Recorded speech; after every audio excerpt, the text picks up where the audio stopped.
श्री परमात्मने नमः. अथ अष्टमोध्याय. अध्याय 8. 7व्या अध्यायाच्या शेवटी योगेश्वर श्रीकृष्णांनी सांगितले की पुण्यकर्म, नियतकर्म, आराधना करणारा योगी सर्व पापांपासून मुक्त होऊन सर्वव्यापी असणाऱ्या ब्रह्माला जाणतो. म्हणजेच पुण्यकर्म हे व्यापक ब्रह्माचा साक्षात्कार करून देणारे अमोघ साधन आहे. ते पुण्यकर्म करणारा योगी सर्वव्यापी ब्रह्माला, संपूर्ण कर्माला, संपूर्ण अध्यात्माला, संपूर्ण अधिदैवाला, तसेच अधिभूत आणि अधिअध्यात्सहित मला जाणतो. तेव्हा कर्म म्हणजे या सर्वांचा परिचय करून देणारे एक उपयुक्त साधन आहे. असे पुण्यकर्म करणारे त्यांच्या अंतरकाळीही मलाच जाणतात. त्यांना माझे कधी विस्मरण होत नाही. या अध्यायामध्ये प्रारंभीचे अर्जुनाने भगवंताने प्रश्न केला. अर्जुन उवाच. श्री तद ब्रह्मा किमध्यात्म की कर्म पुरुषोत्तम अधिभूतच की प्रोक्तमधिदैव किमुच्यते. हे पुरुषोत्तमा, ब्रह्मा म्हणजे काय? अध्यात्म कशाला म्हणतात? कर्म म्हणजे काय? अधिभूत आणि अधिदैव कशाला म्हटले जाते? अधियज्ञ कथकोत्र देहेस्मी स्नमधुसदन प्रयाणकाले च कथ जयोसी नियतात्मभी. हे मधुसूदना, अधियज्ञ कोण आहे आणि तो या देहाचा कसा आहे? या प्रश्नावरून सिद्ध आहे की अधियज्ञ अर्थात यज्ञाचा अधिष्ठाना कोण असा पुरुष आहे की जो शरीरधारी महापुरुष आहे. अर्जुन पुढे विचारतो की एकाग्र चित्त करणारे म्हणजेच मनोनिग्रही पुरुष अंतरकाळी तुला कशा प्रकारे जाणतात? या 7ही प्रश्नांचे क्रमश उत्तर देताना योगेश्वर श्रीकृष्ण म्हणाले. श्री भगवान उवाच. अक्षर ब्रह्मा परम स्वभावो ध्यात्म मुच्यते भूतभावोद्भकरो विसर्ग कर्मसंधित. अक्षर ब्रह्मा परम, जे अक्षर आहे त्याचा श्रय होत नाही असे अविनाशी अधितत्व हेच परमब्रह्म होय. स्वभाव अध्यात्म उच्यते, स्वतःमध्ये स्थिर भाव असणे, आत्म्यांचे अधिपत्य असणे याला अध्यात्म असे म्हटले जाते. सुरुवातीला सर्व मायेच्या अधिपत्याखाली असतात, परंतु जेव्हा स्वभाव म्हणजे सहज स्वरूप स्थिती स्वतःमध्ये स्थिरभाव निर्माण होते, प्राप्त होते, आत्म्यांचे अधिपत्य प्रवाहित होते, तेव्हा त्यास अध्यात्म असे म्हटले जाते. ही अध्यात्माची परमोच्च अवस्था होय. भवकर प्राणीमात्रांचे भाव जे काही ना काही निर्माण करतात, अर्थात प्राणीमात्रांचे संकल्प जे चांगल्या अथवा वाईट संस्कारांची रचना करतात, त्यांचे विसर्जन होणे म्हणजेच ते नष्ट होणे हीच कर्माची परमोच्च अवस्था आहे. हेच संपूर्ण कर्म होय. ज्याविषयी योगेश्वर म्हणाले होते की तो योगी संपूर्ण कर्माला जाणतो. येथे कर्म पूर्ण होते. पुढे कर्म झालेले भाव कर्म करण्याची आवश्यकताच राहत नाही. या अवस्थेमध्ये प्राणीमात्रांचे निर्माण झालेले भाव, चांगल्या वाईट संस्काराचे संग्रह सर्व संपून जाते. हेच संपूर्ण कर्म होय. यानंतर कर्म करण्याची आवश्यकता राहत नाही. म्हणजेच कर्म हे अशी वस्तू आहे जी प्राणीमात्रांमध्ये संकल्प, त्यांचे संस्कार, त्यांचे शमन करते. कर्म म्हणजे आराधना, चिंतन हाच यज्ञ होय. अधिभूत शरोभाव पुरुषच्छा धिदैवतम अधियज्ञो हमेवात्र देहद्रेहभूतावर. जोपर्यंत अक्षरत्व प्राप्त होत नाही तोपर्यंत असलेला संपूर्ण शरभाव जो नष्ट होणारा आहे त्यास अधिभूत अर्थात सर्व भूतांचे अधिष्ठान म्हटले जाते. प्राणीमात्रांच्या उत्पत्तीचे तेच कारण आहे. पुरुषाच्या अधिदैवतम, प्रकृतीच्या पलीकडे असणारा परमपुरुष तोच अधिदैव आहे. तोच संपूर्ण दैवी संपदेचा अधिष्ठाता आहे. दैवी संपदा त्या परमदेवतात विलीन होते. हे नरश्रेष्ठ अर्जुना, या मनुष्य शरीराचा मीच अधियज्ञ आहे, म्हणजे यज्ञाचा अधिष्ठाता आहे. शरीरात अव्यक्त स्वरूपात स्थिर असणारा महापुरुषच अधियज्ञ आहे. श्रीकृष्ण एक योगी होते जो संपूर्ण यज्ञाचा भोक्ता आहे. त्याच्यातच शेवटी यज्ञ तद्रूप होतात आणि तेथेही मग परमस्वरूप प्राप्त होते. या प्रकारे अर्जुनाने विचारले 6 प्रश्नांचे समर्थन झाले. आता त्याचा शेवटचा एक प्रश्न राहिला. त्याने विचारले होते की मनोनिग्रही पुरुष अंतरकाळी तुला कसे जाणवतात? यावर योगेश्वर श्रीकृष्ण म्हणतात. अंतकालेच मामेव स्मरणमुक्त्वा कलेवरम य प्रयाती स मद्भाव यती नात्सत्य संयम. जो पुरुष अंतरकाळी म्हणजेच मनोनिग्रहाच्या आणि मनोविलयाच्या वेळी माझे स्मरण करीत शरीराच्या संबंधापासून वेगळा होतो, तो मद्भाव माझ्या स्वरूपात प्राप्त होतो, ह्यात संशय नाही. शुद्ध अंतरकाळ म्हणजे शरीराचे निधन नव्हे. मरणानंतरही शरीराची साथ म्हणजे शरीराची क्रम सुटत नाही. संचित संस्काराचे स्तर नष्ट झाल्यानंतर मनात विरोध होतो व जेव्हा मनाचा विलय होतो तेव्हा तो खरा अंतरकाळ होय. कारण त्यानंतर जीवाला पुन्हा शरीर धारण करावे लागत नाही. अर्थात ती गोष्ट केवळ सांगण्याने समजणार नाही, जीव जोपर्यंत वस्त्रांप्रमाणे शरीर बदलत राहतो तोपर्यंत शरीरातील अंत कोठे होणार. मनाचा निरोध व निरुद्ध मनाचा विलय झाला की जिवंतपणी त्या जीवाला शरीराशी संबंध तुटतो.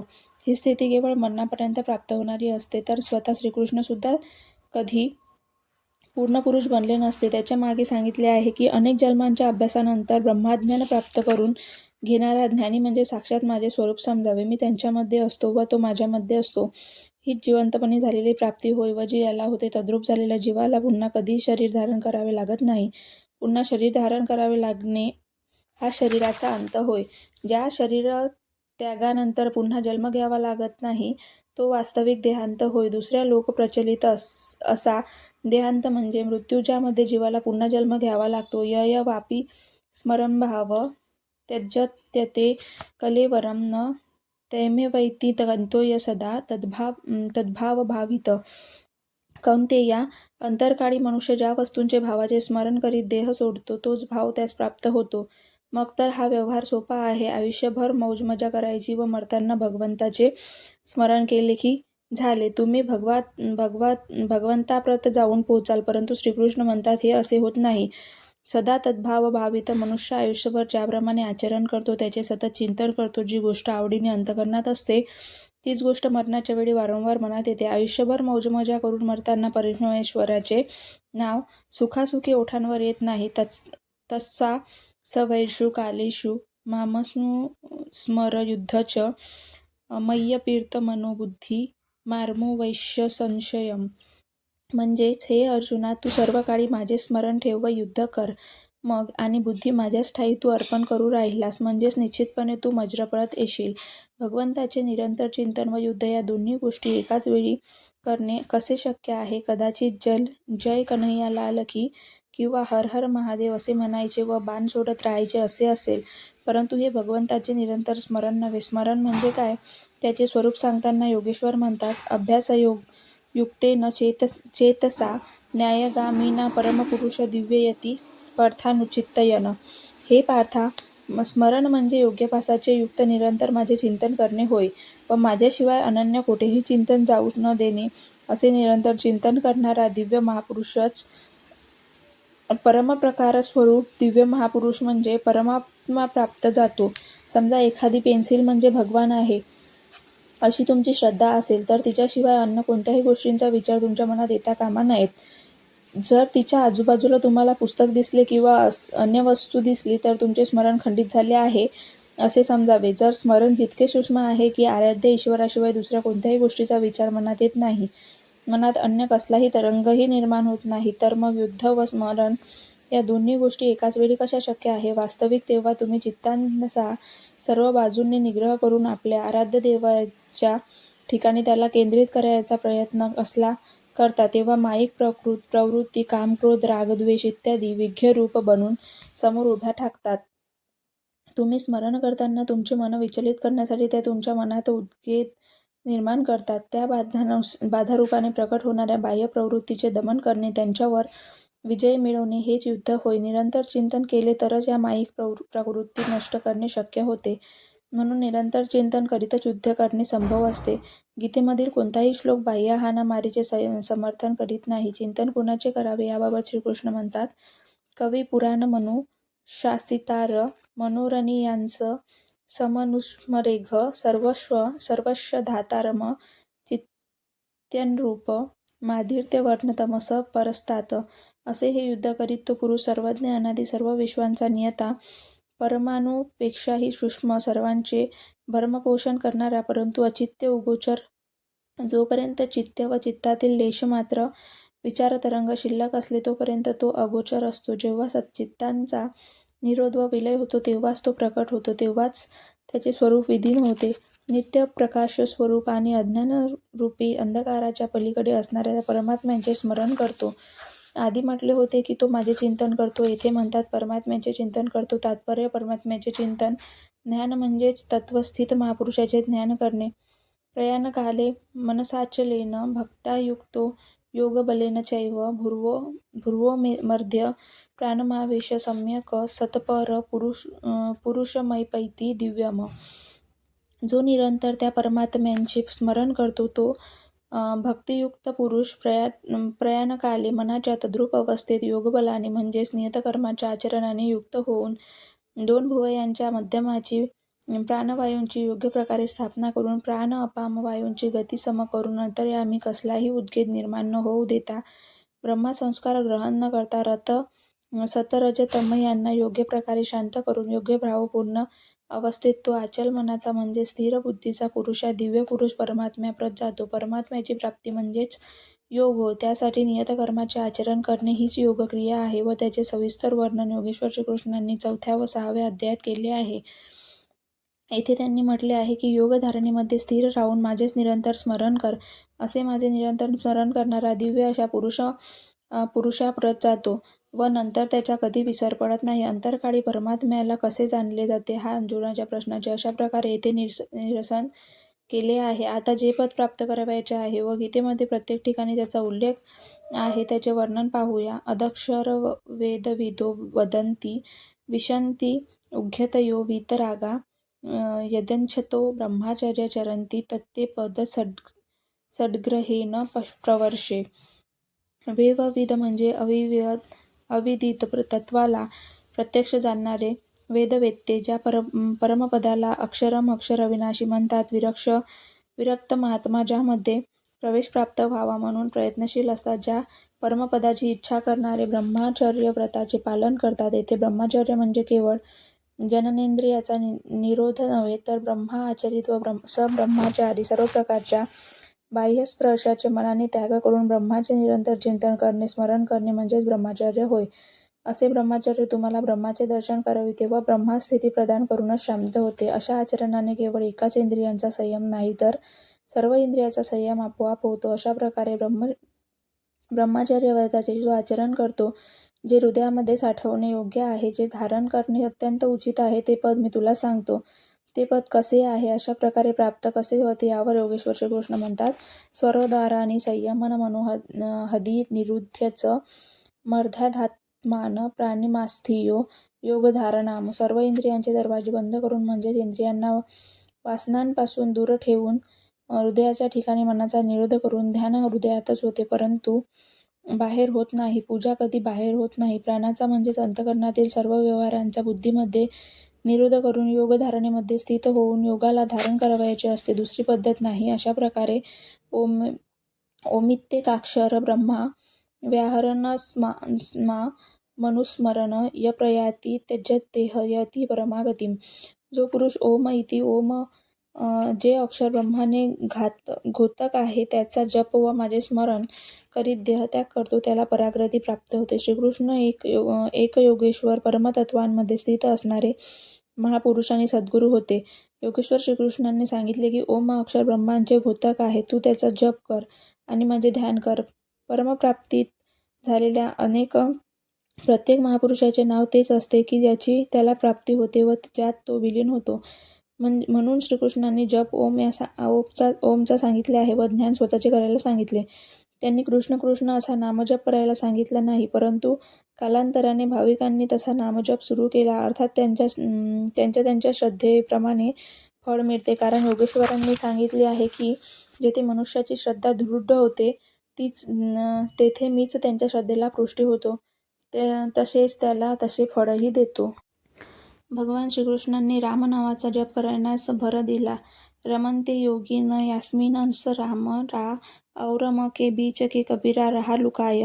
रा आणि म या 2 अक्षरांमधील अंतरालात मोकळ्या जागेत आपल्या मनाचा निरोध करण्यास कबीरांनी शक्य झाले. श्रीकृष्ण ओमचा जप करण्यावर भर देतात. अहस ओम म्हणजे ती सत्ता माझ्या आत आहे, तिला बाहेर शोधण्याची गरज नाही. हा ओमचा जप देखील त्या परमसत्तेचा परिचय देऊन शांत होत असतो. वास्तवात त्या प्रभूची अनंत नामे आहेत, परंतु जपासाठी तेच नाम अत्यंत योग्य असते, जे छोटे असते, जे श्वासामध्ये समावते आणि परमात्म्याचा बोध करवते. अनेक देवी दैवताच्या अविवेकपूर्ण कल्पनांमध्ये अडकून मूळ लक्ष्यांपासून विचलित होऊ नका. पूज्य महाराज श्री सांगतात की माझे रूप पहा आणि आपल्या श्रद्धेनुसार 2-2.5 अक्षरांचे ओम, राम, शिव यापैकी कोणतेही एक नाम घ्या आणि त्यांच्या अर्थानुसार इष्टदेवाच्या स्वरूपाचे ध्यान करा. ध्यान सद्गुरूचेच केले जाते. तुम्ही राम, कृष्ण अथवा वितराग विषयी चित्त विरक्त महात्मा किंवा यथाभीत ध्यानाद्धा योगासनुकूल अशा कोणत्याही स्वरूपाचे ध्यान केलेत की तुम्हाला ते अनुभवतात, प्राप्त होतील आणि एखाद्या तुमच्या समकालीन सद्गुरूंकडे तुम्हाला पोहोचवतील. त्या सद्गुरूंच्या मार्गदर्शनाने तुम्ही हळूहळू प्रकृतीच्या क्षेत्राच्या पलीकडे जाऊ शकाल. प्रारंभी मी सुद्धा एका देवतेच्या श्रीकृष्णाला विविध रूपाने चित्रांचे ध्यान करीत असे, परंतु महाराजश्रींच्या मार्गदर्शनामुळे नंतर ते थांबेल. प्राथमिक अवस्थेतील साधक नामजप करतात, परंतु महापुरुषाच्या स्वरूपाचे ध्यान करायला कचरतात. त्यांच्यावर झालेल्या संस्कारामुळे ते पूर्वग्रह सोडू शकत नाही व ज्या देवतांच्या श्रीकृष्णाने निरोध केला आहे ते ध्यान करतात. तेव्हा पूर्ण समर्पणासहित एखाद्या अनुभवी महापुरुषाला शरण जावे. पुण्यपुरुषार्थ सबळ होताच मनातील कृतर्क नष्ट होतात व योग्य क्रियेमध्ये प्रवेश मिळतो. योगेश्वर श्रीकृष्णांच्या अनुसार अशा प्रकारे ओमचा जप आणि परमात्म स्वरूप सद्गुरूंच्या स्वरूपाचे निरंतर स्मरण केल्याने मनाचा निरोध व विलय होतो आणि त्याच क्षणी शरीराच्या संबंधाचा त्याग केला जातो. केवळ मृत्यूमुळे शरीर पाठ सोडत नाही. अनन्यचेता सततमोवा स्मरति नित्यश तस्याह सुलभ पार्थ नित्ययुक्त योगिन. माझ्या व्यतिरिक्त चित्तांमध्ये दुसरे कोणीही नाही, अर्थात अन्य कोणाचेही चिंतन न करतात एकाग्र चित्ताने माझे ठायी स्थिर होऊन जो निरंतर माझे स्मरण करतो त्या माझ्याशी युक्त असणाऱ्या योग्याला मी सहज प्राप्त होतो. आपण प्राप्त होण्याचे काय मिळते? मामुपेत्य पुनर्जन्म दुःखालयमशाश्वतम नाप्नुवन्ति महात्मान संसिद्ध परमागता. मला प्राप्त केल्याने दुःखाचे आगर असणारा व नश्वर अशाश्वत असा पुनर्जन्म त्यांना प्राप्त होत नाही. परमसिद्धी प्राप्त होते. अर्थात मी प्राप्त होणे किंवा परमसिद्धी प्राप्त होणे ही एकच गोष्ट आहे. केवळ परमेश्वरच असे आहेत की ज्यांना प्राप्त केल्यानंतर पूर्णजन्म नष्ट होतो. मग पूर्णजन्म कोणाकोणाला प्राप्त होतो? आब्रहा भुव नालौका पुरणावर्ती नोर्जुन मामुप्रेत तू कौंतेय पूर्णजन्म न विद्यते. हे अर्जुना, ब्रह्मापासून कीटक पतंग इत्यादीपर्यंत सर्व लोकींचे प्राणी पूर्णजन्म पावणारे आहे. जन्ममरणाच्या फेऱ्यात ते सतत फिरणारे आहे. परंतु कौंतेया मजप्रत आल्यानंतर त्या पुरुषाला पूर्णजन्माचा फेरा नष्ट होतो. धर्मग्रंथामधील लोकलोकांतराची परिकल्पना म्हणजे ईश्वर पथावरील विभूतीचा बोध करण्याचा केवळ एक आंतरिक अनुभव किंवा रूपक आहे. अंतरिक्षात कोणताही असा खड्डा नाही की जिथे किडे चावायला येतात आणि असा महालही नाही की ज्याला स्वर्ग म्हटले जाते. दैवी संपदेचे युक्त असणारे पुरुष देवता आणि आसुरी गुणांचे युक्त असणारे पुरुष आसुर असतात. श्रीकृष्णांच्याच नात्यातील कस राक्षस होता आणि बाणासुर दैत्य होता. देव मानव तिर्यक योनी म्हणजे भिन्न भिन्न प्रकारचे लोकच होते. श्रीकृष्णांच्या मते हा जीवात्मा मनासह 5 इंद्रियांना घेऊन जन्मानंतरच्या संस्कारानुसार नवीन शरीर धारण करीत असतो. ज्यांना अमर म्हटले जाते असे देवताही मरण पावणारे आहे. श्रीने पुण्य मर्त्य लोक विश्यंती. यापेक्षा अधिक नुकसान ते कोणते? ते देव शरीर कामाचे की ज्यामध्ये संचित पुण्यही समाप्त होऊन जाते, संपून जाते. देवलोक, पशुलोक, पतंगादी कीटकलोक हे सर्व भोगलोक मात्र आहे. केवळ मनुष्यच कर्माचा रचयिता आहे. त्या कर्माद्वारे तो परमधाम प्राप्त करू शकतो की जेथून तो परम जन्माला येत नाही. यथार्थ कर्माचे आचरण करून मनुष्य देवता बनू शकतो, ब्रह्माची स्थिती प्राप्त करू शकतो.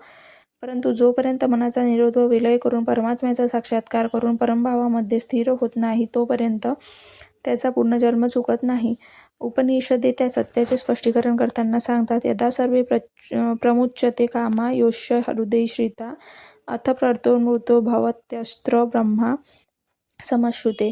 जेव्हा हृदयामध्ये असणाऱ्या सर्व प्रकारच्या वासना समूळ नष्ट होतात तेव्हा मूर्त असणारा मनुष्य अमर होतो आणि इथेच या जगात त्याच मनुष्य शरीरात तो परब्रह्माचा साक्षात अनुभव घेतो. प्रश्न असा निर्माण होतो की ब्रह्मा सुद्धा मृत्यू पावणारा म्हणजेच नश्वर आहे का? 3ऱ्या अध्यायात योगेश्वर श्रीकृष्णाने प्रजापती ब्रह्माच्या संदर्भात विवरण करताना सांगितले होते की परमपदाची प्राप्ती झालेल्या महापुरुषांनी बुद्धी अगदी यंत्रवत असते. त्यांच्याद्वारे परमात्म्याच व्यक्त होत असतो. अशा महापुरुषांकडून यज्ञाची संरचना झालेली आहे आणि येथे मात्र ते म्हणतात की ब्रह्मांची स्थिती प्राप्त करणाऱ्यांना देखील पुनर्जन्म प्राप्त होतो. म्हणजेच योगेश्वर श्रीकृष्णांना नेमके काय सांगायचे आहे? वास्तविक ज्या महापुरुषांच्या द्वारे परमात्म्यात व्यक्त होतो त्या महापुरुषांची बुद्धी ब्रह्मा नसते. ते लोकांचा उपदेश देतात, कल्याणकारी मार्गाने नियम सांगतात, म्हणून त्यांना ब्रह्मा म्हटले जाते. वास्तविक ते ब्रह्मा नसतात, कारण त्यांच्याजवळ त्यांची स्वतःची बुद्धी राहिलेली नसते. परंतु या अवस्थेच्या आधी साधनेच्या काळामध्ये बुद्धीचा बाह्य असते. अहंकार शिवबुद्धी अज मम शशी चित्त महान. सर्वसाधारण मनुष्यांची बुद्धी ब्रह्मा नसते. बुद्धी जेव्हा इष्टदेवांमध्ये प्रवेश करू लागते तेव्हा पासून ब्रह्मांची रचना होऊ लागते. मुनिजनांनी त्यांचे 4 सोपान सांगितले आहे. 3ऱ्या अध्यायात त्याविषयी सांगितलेले आहे. स्मरणासाठी ते पुन्हा पुन्हा ब्रह्माविद ब्रह्माविद्वर ब्रह्माविद्धिर्यान ब्रह्माविद्वरिष्ठ. ब्रह्माविद्येशी जोडलेली बुद्धी तो ब्रह्माविद्ध बुद्धी होय. ब्रह्माविद्येमध्ये ज्यामुळे श्रेष्ठत्व प्राप्त होते ते विज्ञ ब्राह्मविद्तर होय. ब्रह्माविद्रियान अशा बुद्धी आहे की जिच्यामुळे तो पुरुष ब्रह्मविद्येत केवळ दक्षच नव्हे तर तिचा नियंत्रक व संचालक बनतो. ब्रह्माविद्वरिष्ठ हा बुद्धीचा अंतिम स्तर आहे, ज्यामध्ये इष्ट प्रवाहित होते. येथेपर्यंत बुद्धीचे अस्तित्व असते, कारण प्रवाहित होणारा इष्टदेव आणि ग्रहणकर्ती बुद्धी अजून एकमेकांपासून वेगळे असतात. अशी श्रेष्ठ अवस्था प्राप्त झालेला पुरुषही प्रकृतीच्या कक्षेतच असतो व पुनर्जन्माच्या फेऱ्यात अडकलेला असतो. त्यांची बुद्धी जेव्हा स्वयंप्रकार स्वरूपामध्ये स्थित असते तेव्हा संपूर्ण भूतचिंतनाचा प्रवाह जागृत असतो, आणि जेव्हा बुद्धी अविद्येमध्ये राहते तेव्हा तो अचेत असतो. यालाच रात्र आणि दिवस, प्रकाश आणि अंधकार असे म्हटले जाते. ब्रह्मा म्हणजे ब्रह्मविद्येची ती श्रेणी ज्यात इष्टादेव प्रवाहित झालेला आहे. अशी श्रेणी प्राप्त झालेल्या सर्वोत्कृष्ट बुद्धीमध्ये देखील विद्येचा जी स्वयंप्रकार स्वरूपाची एकरूप करविते, दिवस व अविद्येची रात्र, प्रकाश आणि अंधकार याचा क्रम चालून राहतो, त्या अवस्थेपर्यंत साधकांमध्ये माया यशस्वी होऊ शकते. प्रकाशलात अचेत प्राणी मात्र सचेत होतात, त्याचं लक्ष दिसू लागते. ह्या उलट बुद्धीच्या अंतःकारात अविद्येची रात्र प्रवेश करतात. सर्व भूत मात्र अचेत होऊन जातात. बुद्धी निश्चय करू शकत नाही. स्वरूपाकडे जाणे बंद होऊन जाते. हाच ब्रह्माचा दिवस आणि हीच ब्रह्माची रात्र होय. दिवसाच्या प्रकाशात बुद्धीचा हजारो प्रवृत्तींमध्ये ईश्वरीय प्रकाश पसरला जातो आणि अविद्येच्या रात्री त्यांना हजारो प्रवृत्तींमध्ये अचेतावस्थेचा अंधकार व्यापून राहतो. शुभ आणि अशुभ, विद्या आणि अविद्या या दोन्ही प्रवृत्ती शांत झाल्यानंतर, म्हणजेच अचेत आणि सचेत, रात्रीत विलीन होणारे आणि दिवसा उत्पन्न होणारे असे दोन्ही प्रकारचे भूत मात्र संकल्प प्रवाह नष्ट झाल्यावर त्या व्यक्त बुद्धींच्याही पलीकडे असणारा शाश्वत असा अव्यक्त भाव प्राप्त होतो, जो पुन्हा कधी नष्ट होत नाही. भूतमात्रांच्या अचेत व सचेत अशा दोन्ही प्रकारच्या अवस्था संपल्यानंतर तो सनातन भाव प्राप्त होतो. वर सांगितलेल्या बुद्धीच्या 4 अवस्था पार केल्यानंतर पुरुष हाच महापुरुष असतो. त्यांच्या अंतरंगात बुद्धी असते. त्याची बुद्धी जणू परमात्म्याचे यंत्र बनते. तो लोकांचा उपदेश करतो, प्रेरणा देतो, म्हणून त्याच्या ठायी त्याची स्वतःची बुद्धी असल्याचे प्रतीत होते. परंतु तो बुद्धीच्या स्तरापलीकडे गेलेला असतो. तो परम अव्यक्त भावामध्ये स्थिर झालेला असतो.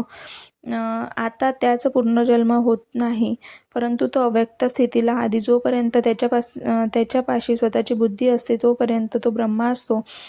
तोपर्यंत तो पुनर्जन्माच्या परिघातच असतो. त्याच्या तथ्यांवर प्रकाश टाकीत योगेश्वर श्रीकृष्ण म्हणतात, सहस्रयुगपर्यंत महर्यद्वब्राह्मणो विदु रात्री युगसहांतराना तेहो रात्रन विदो जना. 1000 चतुर्युगांची ब्रह्मांची रात्र असते व 1000 चतुर्युगाचा ब्रह्माचा दिवस असतो. ही गोष्ट जे पुरुष प्रत्यक्ष जाणवतात ते कालाचे तत्व यथार्थपणे जाणतात.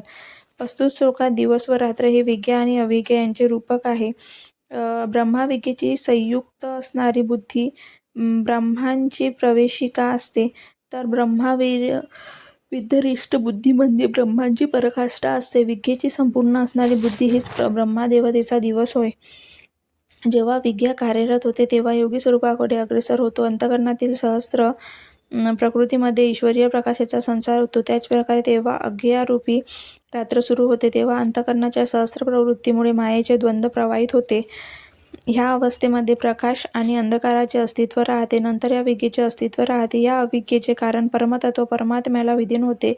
जे ते तत्वच जाणतात हे योगीजन कालांतराने जाणणारे असतात. अविद्येची रात्र केव्हा असते व विद्येचा दिवस केव्हा येतो ते कालतत्व चांगल्या प्रकारे जाणतात. कालाचा प्रवाह केव्हापर्यंत राहणार आहे हे त्यांना चांगले माहीत असते.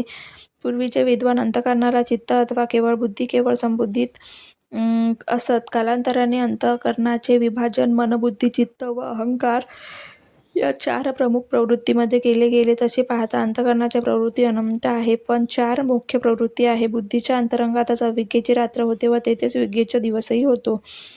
हीच ब्रह्माची रात्र आणि दिवस आहे. जगतरूपी रात्रींमध्ये सर्व जीव अचेत पडलेले आहे. प्रवृत्तीमध्ये विचरण करत असणारी त्यांची बुद्धी प्रकाश स्वरूपाला पाहू शकत नाही, परंतु योगरचना करणारे योगी जागृत होतात व स्वरूपाकडे आगेकूच करतात. ज्याप्रमाणे गोस्वामी तुलसीदासांनी रामचरितमानसमध्ये लिहिलेले आहे, कबहू दिवस मह निबुडतम, कबहू क प्रगटपतंग विनसई उपजई ज्ञात जिमी पायी कुसंग सुगम. विद्येची संयुक्त असणारी बुद्धी कुसंगामुळे अविद्येची परिणत होते व सुसंगामुळे सत्संगामुळे ह्याच बुद्धीमध्ये पुन्हा विद्येचा संचार होतो. या चढउतार लक्षापूर्तीपर्यंत चालूच राहतो. पूर्ततेनंतर बुद्धी राहत नाही व ब्रह्माही नाही. या रात्रही नाही व दिवसही नाही. हे ब्रह्मांचा दिवस रात्रीचे रूपक आहे. हजारो वर्षांची मोठी रात्र नसते, हजारो चतुर्युगाचा दिवसही नसतो किंवा 4 मुखांचा ब्रह्म नसतो. वर सांगितलेल्या त्या 4 क्रमिश अवस्था आहेत, ज्या म्हणजेच ब्रह्माची 4 मुखे होत आणि अंतःकरणाच्या 4 मुख प्रवृत्ती म्हणजेच त्याची चतुर्युगे होय. अंतःकरणाच्या या प्रवृत्तीमध्येच रात्र व दिवस होतात. जे पुरुष ते तत्वच जाणवतात तेच योगीजन कालांचे तत्वही यथार्थपणे जाणवतात. की काल कुठपर्यंत पाठलाग करतो आणि कोणता पुरुष कालाच्या पलीकडे गेलेला आहे. रात्रंदिवस, अविद्या व विद्या यांमध्ये होणारे कार्य पुढील श्लोकात स्पष्ट करताना श्रीकृष्ण म्हणतात, अव्यक्तादव्य व्यक्त सर्वा प्रभवंत हरागमे रात्र्यांगमे प्रलीयन्ते तत्रैव्याव क्यसंज्ञके.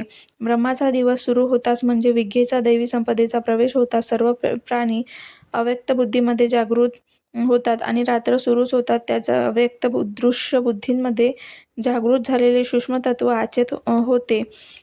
ते प्राणी अविद्यारूपी रात्रींच्या वेळी स्वरूपाचा स्पष्ट पाहू शकत नाही, परंतु त्यांचे अस्तित्व असते. म्हणजे जागृत होणे व अचेत होणे या दोन्ही गोष्टींचे माध्यम ही बुद्धीच आहे, जी सर्वांमध्ये अव्यक्त रूपाने वास करीत असते, दृष्टिगोचर नसते. भूतग्राम व स एवाय भुक्त्या भुक्त्वा प्रलीयते रात्र्यगमे वश पार्थ प्रभवत्यर रागमे. हे पार्था, सर्व प्राणी या प्रकारे जागृत झाल्यानंतर प्रकृतीमुळे विवश होऊन अविद्यारूपी रात्र येताच अचेत होतात. आपले ध्येय काम काय आहे ते सुद्धा ते पाहू शकत नाही. दिवस सुरू होताच ते पुन्हा जागृत होतात. जोपर्यंत बुद्धी असते तोपर्यंत तिच्या अंतरंगात विद्या आणि अविद्या यांचा पुन्हा क्रम सुरूच असतो. जोपर्यंत तो साधकच असतो, महापुरुष बनत नाही.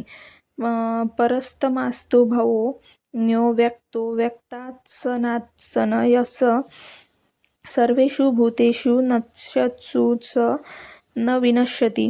एक तर ब्रह्मा अर्थात बुद्धी अव्यक्त आहे, इंद्रियांना दिसत नाही व तिच्याशी पलीकडे सनातन अव्यक्त भाव आहे, जो सर्व भूतमात्रांना नाश होतो असतानाही स्वतः विनाश पावत नाही. म्हणजेच विद्येमुळे सचेता आणि अविद्येमुळे अचेत, दिवसा उत्पन्न आणि रात्री विलीन होणारा अव्यक्त ब्रह्मा जेव्हा नष्ट होतो तेव्हाच सनातन अव्यक्त भाव प्राप्त होतो, जो कधीही नष्ट होत नाही. तेच माझे परमधान आहे. जेव्हा सनातन अव्यक्त भावाची प्राप्ती होते तेव्हा बुद्धीही त्या भावात रंगून जाते व तोच भाव धारण करते. म्हणजेच बुद्धी स्वतः जेव्हा संपून जाते तेव्हा त्या ठिकाणी सनातन अव्यक्त भाव शिल्लक राहतो. अव्यक्तोऽशर इत्युक्त स्तमाहु परमागतिम सप्राश्रव निवतन्ते तद्धाम परममम. त्या सनातन अव्यक्त भावाला अक्षर म्हणजे अविनाशी असेही म्हणतात. तेच माझे परमधान आहे. हे प्राप्त झाल्यानंतर मनुष्य पुन्हा परत येत नाही, त्याचा पुनर्जन्म होत नाही. अशा या सनातन अव्यक्त भावाची प्राप्ती कशी होते हे सांगताना श्रीकृष्ण म्हणतात, पुरुष अस परपार्थ भक्त्या लभ्यस्तनन्या यस्यांत स्थानी भूतानि येने येन सर्वमिंद ततम. हे पार्था, ज्या परमात्म्यांच्या अंतरंग सर्व प्राणी मात्र आहेत व ज्याने संपूर्ण विश्व व्यापलेले आहे. तो सनातन व्यक्त असणारा पुरुषच परमपुरुष अनन्य भक्तीने प्राप्त होतो. अनन्य भक्ती म्हणजे परमात्म्याशिवाय दुसऱ्या कोणाचेही स्मरण न करता त्यांच्याशी एकनिष्ठ राहणे. पण अनन्य भक्तीने परमात्म्याशी एकनिष्ठ असण्याचे लोकांना कधीपर्यंत पुनर्जन्माच्या सीमेमध्ये राहावे लागते आणि पुनर्जन्माची सीमा ते केव्हा पार पाडतात यावर योगेश्वर म्हणतात, यत्र काले त्वनावृत्तिमावृत्ती चैव योगिन प्रयान्तायन्ति कालवश्यामी भरतवर्ष. हे अर्जुना, कोणत्या काळी देहत्याग केला असता योगीजन पुन्हा जन्मास येत नाही आणि कोणत्या काळात देहत्याग केल्याने पुनर्जन्म प्राप्त होतो, तो काळ मी आता तुला सांगतो. अग्निज्योतिरः शुल्क पश्नासा उत्तरानम तत्र प्रयाता यगच्छी ब्रह्म्या विद्यो जना. शरीर संबंधातून त्याग करताना ज्यांना ज्योतिर्मय अग्नी दिसतो तेव्हा दिवसाचा प्रकाश सर्वत्र पसरलेला असतो. आकाशात सूर्य तळमळत असतो. शुल्क पक्षातील चंद्र वाढत असतो. उत्तरायणातील आकाश जेव्हा निरभ्र व सुंदर असते अशा काळामध्ये ते प्रयास करतात. ते ब्रह्मवेत्तेचे योगीजन ब्रह्मपदाला प्राप्त होतात. अग्नी जे ब्रह्मतेजाचा प्रतीक आहे. दिवस म्हणजे विद्येचा प्रकाश आहे. शुल्क पक्ष व निर्मलतेचे द्योतक आहे. विवेक, वैराग्य, शमदम, तेज आणि प्रज्ञा हे पदैश्वर्य म्हणजेच क्षमास होय. अध्वरेता स्थिती म्हणजेच उत्तरायण होय. प्रकृतीच्या पलीकडे असणारी व ही अवस्था प्राप्त करणारे ब्रह्मतेजे योगीजन ब्रह्मपदाला प्राप्त करणारे, त्यानंतर त्यांना पुनर्जन्म होत नाही. परमेश्वराची अनन्य भावाने भक्ती करणारे योगीजन जर अशी प्रकाशरूप अवस्था होत करू शकेल नाही, त्याची साधना अपूर्ण राहिली तर त्यांचे काय होते यावर श्रीकृष्ण म्हणतात, धूमो रत्रिंतस्था कृष्ण पश्यामा दक्षिणायनम तंत्रचाद्रमस्स ज्योतिर्योगी प्राप्त निवर्तते. ज्या योगाच्या अंतरकाळी सर्वत्र धूर पसरलेला असतो, धूम सणारा योगांगी अविद्येची रात्र कृष्ण पक्षातील श्रीन चंद्रघोर काळोख असतो. पडविकारांची कामक्रोध लोभ मोह मदमत्सर युक्त दक्षिणाय अर्थात बहिर्मुख परमपदापासून दूर अशी अवस्था असते. तेव्हा अशा योग्याला पुन्हा जन्म घ्यावा लागतो. मग त्या योग्याच्या शरीराबरोबर त्यांची साधनाही नष्ट होते का यावर श्रीकृष्ण म्हणतात, शुल्क कृष्णे गती होते जगत शाश्वते मते एकया यात्यनावृत्ती मन्ययामावर्तते पुन. वरील शुक्ल व कृष्ण हे दोन प्रकारचे योग नित्य आहे. म्हणजेच कलेचे साधन कधी नष्ट होत नाही. शुल्क अवस्थेमध्ये देहत्याग करणारा योगी पुनर्जन्म न देणारी परमगती प्राप्त करतो, तर कृष्ण अवस्थेमध्ये म्हणजे श्रीन प्रकाश व सर्वत्र व्यापून राहिलेला अंधार अशा वेळी देहत्याग केलेला योगी पुन्हा जन्म घेतो. जोपर्यंत त्याला पूर्ण प्रकाश प्राप्त होत नाही तोपर्यंत त्याने भगवंताचे भजन करावे, अनन्य भावाने आराधना करावी. तात्पर्य, पुनर्जन्माचा फेरा संपेपर्यंत साधना करावी. म्हणून पुन्हा साधनेवर भर देताना श्रीकृष्ण म्हणतात, नैते श्रुती पार्थ जाननयोगी मह्यती कृच्छत तस्माच्च वैषु कालेषु योगयुक्तो भावार्जुन. हे पार्था, या दोन्ही मार्गांना जाणणारा कोणताही योगी मोह पावत नाही. तो हे जाणतो की पूर्ण प्रकाश प्राप्त झाल्यानंतर ब्रह्मपद प्राप्त होते आणि जर प्रकाश क्षीण असेल तर पुनर्जन्म घ्यावा लागतो. पण त्या पुनर्जन्मांमध्ये केलेले साधन नष्ट होत नाही, ही गोष्ट तो चांगल्या प्रकारे जाणतो. म्हणून हे अर्जुना, तू सर्व काळी योगयुक्त हो, म्हणजेच निरंतर साधना कर. वेदेषु यज्ञेषु तपस्सुचैव दानेषु यत्पुण्यफल प्रदिष्टम अत्येति तत्सवर्मिदं विदित्वा योगी पर ज्ञानमुपैति चाघ्यम. जेव्हा योगी त्या परमेश्वराच्या साक्षारासहित जाणतो तेव्हा तो वेदाधम्य यज्ञ तपश्चर्या व ज्ञान यांच्यामध्ये जे जे परमकल्याण फल सांगितले आहे त्या सर्वांच्या पलीकडे जातो आणि श्रेष्ठ अशा परमपदाला जाऊन पोहोचतो. अविवेद अज्ञाच्या परमात्म्याचे साक्षात ज्ञान म्हणजेच वेद होय. जेव्हा अज्ञान तत्वज्ञान होय तेव्हा आता पुढे कोण जाणवणार. अज्ञान तत्वज्ञान झाल्यानंतर वेदांचे प्रयोजन देखील उरत नाही, कारण ज्याला जाणवायचे तो असा आता भिन्न राहिलेला नसतो.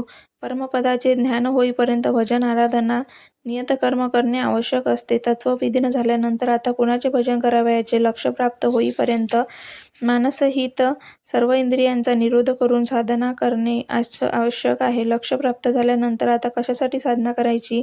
काया कर्म वाचा मन संपूर्णपणे समर्पण करणे हेच दान होय. या सर्वांचे पुण्यफळ म्हणजेच परमप्राप्तीचे परमात्मप्राप्ती होय.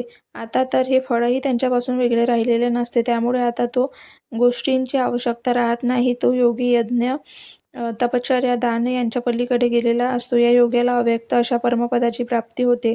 निष्कर्ष या अध्यायामध्ये 5 प्रमुख मुद्द्यांचा विचार केला आहे. 7व्या अध्यायाच्या शेवटी श्रीकृष्णाने निर्माण केलेले प्रश्न स्पष्ट समजावून घेण्याच्या जिज्ञासेने या अध्यायाच्या प्रारंभी अर्जुनाचे 7 प्रश्न विचारले. भगवान आपला ज्याला ब्रह्मा म्हणतात ते ब्रह्म म्हणजे काय? अध्यात्म म्हणजे काय? संपूर्ण कर्म म्हणजे काय? अधिदैव अधिभूत आणि अधियज्ञ म्हणजे काय? आणि अंतरकाळी आपल्याला कसे जाणता येईल की ज्यामुळे एकदा जाणल्यानंतर आपले पुन्हा विस्मरण होणार नाही? यावर उत्तर देताना श्रीकृष्ण म्हणाले की ज्याला विनाश होत नाही, ज्याचा विनाश होत नाही, जे अक्षर असते तेच परब्रह्म होय. स्वरूपाची उपलब्धी करविणारा परमभाव म्हणजे अध्यात्म होय. जेव्हा जीव मायेच्या मोहातून सुटून आत्म्याच्या स्थायी स्थिर होतो त्यालाच अध्यात्म असे म्हणतात. प्राणीमात्रांचे शुभ आणि अशुभ संस्कार या भावांमुळे निर्माण होतात. ते भाव निर्माण होण्याचे थांबणे, बंद होणे याला संपूर्ण कर्म असे म्हणतात. यानंतर कर्म करण्याची आवश्यकताच राहत नाही. कर्म म्हणजे अशी वस्तू आहे की जे संस्कारामध्ये उगमस्थानच नाहीसे करून टाकते. नश्वर प्राणीमात्रांना निर्माण करणारा शरभाव म्हणजेच अधिभूत होय. तोच प्राणीमात्रांचा अधिष्ठान होय. परम पुरुष होय. अधिदेव आहेत. दैवी संपदा त्यांच्यामध्येच लय पावते. या शरीराची अधियज्ञ मीच आहे. म्हणजे ज्यामध्ये यज्ञ लय पावतो तो मीच आहे. यज्ञाचा अधिष्ठाता मीच आहे. तो माझे स्वरूप प्राप्त करतो. अर्थात श्रीकृष्ण एक योगी होते. अतियज्ञ म्हणजे असा पुरुष जो शरीरधारी आहे. अर्जुनाचा शेवटचा प्रश्न असा होता की अंतरकाळी आपल्याला अशा प्रकारे जाणता येते. यावर योगेश्वरांनी उत्तर दिले की जो माझे निरंतर स्मरण करतो, माझ्याशिवाय दुसरे कशाचेही स्मरण करत नाही व अशा स्मरणात लीन असताना ज्याला शारीरिक गोष्टींशी संबंध सुटतो त्याला साक्षात स्वरूपाची प्राप्ती होतो. अर्थात देहत्यागानंतर स्वरूपप्राप्ती होते असे नाही. मनाचा संपूर्णपणे निरोध व निरुद्ध मनाचा विलय होते. हा अंतरकाळ होय. यानंतर त्याला पुन्हा शरीर धारण करावे लागत नाही, कारण तो त्या परमपदाच्या ठायी स्थिर झालेला असतो. त्याचा पुनर्जन्म होत नाही. श्रीकृष्णांनी अर्जुनाला निरंतर स्मरण करीत युद्ध करायला सांगितले. पण स्मरण आणि युद्ध या दोन्ही गोष्टी एकाच वेळी कशा करता येतील? म्हणजे हर हर महादेव म्हणायचे आहे, लाठी चालवायची असा त्याचा अर्थ आहे का? स्मरणाचे स्वरूप स्पष्ट करताना श्रीकृष्ण म्हणतात की योगायुक्त होऊन माझ्याशिवाय अन्य कुणाचेही स्मरण न करता निरंतर माझे स्मरण कर. जर स्मरण इतके सूक्ष्म आहे तर मग त्याच्याबरोबर युद्ध करणे कसे शक्य आहे? समजा एखादे पुस्तक म्हणजे भगवान आहे, तर त्यांच्या आपसात असणाऱ्या वस्तू, समोर बनलेले लोक किंवा अन्य कोणत्याही गोष्टी दिसू नयेत, त्यांना विचारही मनात येऊ नये, हे स्मरण होय. समजा त्यांचा विचार मनात आला की त्यांना पाहिले तर ते स्मरण नव्हे. तेव्हा असे स्मरण करीत असताना कोणतेही युद्ध करावे? वास्तविक केव्हा तुम्ही निरंतर स्मरणात मग्न होता तेव्हा त्याच्या श्रेणी तेथे युद्धाचे खरे स्वरूप प्रगट होते. मायेने निर्माण होणाऱ्या प्रवृत्ती निघ्यरूप बनून तेथे उभ्या राहतात. कामक्रोध राग द्वेष हे शत्रू उभे ठाकतात, स्मरण करून देत नाहीत. त्यांच्यावर विजय मिळवणे म्हणजे युद्ध करणे होय. या शत्रूंचा नाश झाल्यानंतर परमपद प्राप्त होते. परमगती प्राप्त करण्यासाठी हे अर्जुना, तू ओमचा जप कर आणि ध्यान माझे कर. नाम आणि तुझ्या आराधनेची किल्ली आहे. त्यानंतर योगेश्वरांनी पुनर्जन्म म्हणजे काय ते समजावले. त्यांनी सांगितले की ब्रह्मदेवापासून यवनमात्र जगत पुनरावृत्ती आहे. ते नष्ट झाले तरी माझे अव्यक्त स्वरूप नष्ट होत नाही. योगाचे आचरण करणाऱ्या पुरुषांचे 2 मार्ग असतात. त्या पुरुषास विद्येचा पूर्ण प्रकाश प्राप्त झालेला आहे, जी पडैश्वर्यसंपन्न उद्धरेता स्थितीमध्ये आहे, ज्यांच्यामध्ये लेशमात्रही कमतरता नाही. परमगतीला पोहोचतो आणि या भगवंताचे स्मरण करताना विलीन होतो. कृष्ण पक्ष दक्षिणायन घोर अंधारा आणि स्थिती असताना तो मृत्यू पावतो. त्यास पुन्हा जन्म घ्यावा लागतो. सामान्य जीवांप्रमाणे जो जन्म मायेच्या फेऱ्यात अडकत नाही तर जीव जन्म घेऊन मागील जन्मातील अपूर्ण साधना पूर्ण करतो. अशा प्रकारे आधीच्या जन्मातील साधना नंतरच्या जन्मात पूर्ण करून योगी परमाधापर्यंत पोहोचू शकतो. यापूर्वी श्रीकृष्णांनी सांगितले आहे की परमेश्वराचे अल्प साधनही जन्ममरणाच्या भयापासून मुक्त करणे, दोन्ही मार्ग शाश्वत आहेत. ही गोष्ट जाणून घेतल्यानंतर कोणतेही पुरुष योग साधनेपासून विचलित होत नाही. म्हणून हे अर्जुना, तू योगी बन. वेदाध्ययन, तपश्चर्या, यज्ञ आणि ज्ञान यामध्ये ते पुण्यफल आहे. त्यांच्या पलीकडे जाऊन योगी परमपदाची प्राप्ती करून घेतो. या अध्यायामध्ये ठिकठिकाणी परमगतीचे चित्रण केले आहे. परमतत्व अव्यक्त अक्षर आणि अक्षर आहे. अक्षय आणि अक्षर आहे, ज्याचा कधी कधी अथवा विनाश होत नाही, असे श्रीकृष्णांनी सांगितलेले आहे. ओम तत्सदिती. श्रीमद्भगवती गीतासूपनिषत्सु ब्रह्मविद्या या योगशास्त्रे श्रीकृष्णार्जुन संवादे अक्षरब्रह्मा योगो नमाष्टमोध्याय. त्याचप्रमाणे श्रीमद्भगवद्गीतारूपी उपनिषदातील ब्रह्मविद्यांतर्गत योगशास्त्रांतील श्रीकृष्ण आणि अर्जुन यांना संवादातील अक्षर ब्रह्मयोग नावाचा 8वा अध्याय समाप्त झाला आहे. इति श्रीमत्परमहंस महानंदंश शिष्य स्वामी अडगडानंदकृते श्रीमद्भगवती गीताया यथार्थगीताभाष्ये अक्षरब्रह्मयोगो नामाष्टमोध्याय. अशा प्रकारे श्रीमत्परमहंस परमानंदजीचे शिष्य स्वामी अडगडानंदकृत श्रीमद्भगवद्गीतेवरील भाष्य यथार्थगीता यांमधील अक्षरब्रह्मयोग या नावाचा 8वा अध्याय समाप्त झाला आहे. हरिओम तत्सम.